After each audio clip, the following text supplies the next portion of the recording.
श्री स्वामी समर्थ. म्हाळसा देवीची कथा.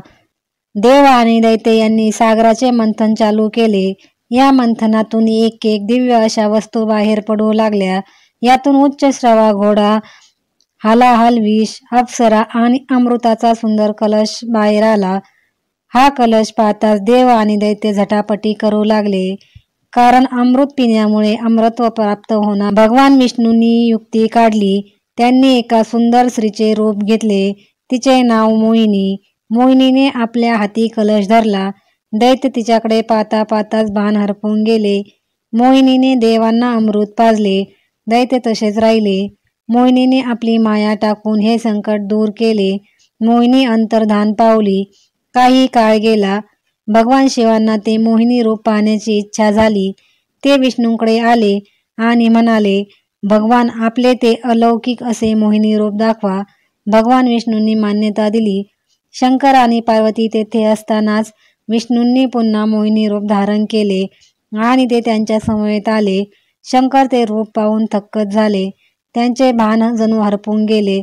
विष्णूंनी ते मोहिनी रूप पार्वतीमध्ये अंतर्भूत केले आणि ते अंतर्धान पावले. शंकरांनी पार्वतीकडे पाहिले. ती मोहिनी रूपात दिसू लागली. शंकरांना फार आनंद झाला आणि ते तिला म्हणाले, तुझे नाव महालया शक्ती असे राहील. हीच महालया शक्ती देवी म्हणजे म्हाळसा देवी होय. हिचा हा अवतार माघ पौर्णिमेला झाला. त्याची आणखी एक कथा अशी की पृथ्वीवर मणी आणि मल्ल या नावाचे दोन राक्षस ऋषीमुनींना आणि देवांना त्रास देऊ लागले. आश्रम उजाड पडले. अध्ययन संपले. सर्वत्र अत्याचाराचे थैमान चालू होते.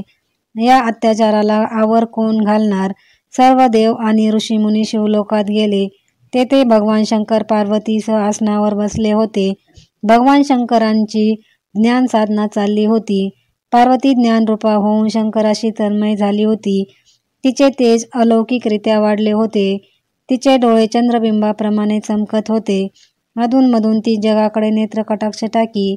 यावेळी विश्वातील सर्व घडामोडीची जाणीव त्या कटाक्षात भरून येत आहे. या विश्वाच्या माऊलीला जणू सर्व ज्ञान होत होते. या दिव्य रूपासमोर सर्व देव ऋषीमुनी आले. त्यांनी भीषण अत्याचाराच्या सर्व कथा त्यांना ऐकवल्या. शंकर पार्वती हे ऐकून अत्यंत संतप्त झाले. भगवान शंकरांनी मार्तंड भैरवाचे भव्य रूप घेतले. पार्वतीने म्हाळसा देवीचे रूप घेतले. दोघांनी राक्षसावर हल्ला केला आणि त्यांचा नाश केला.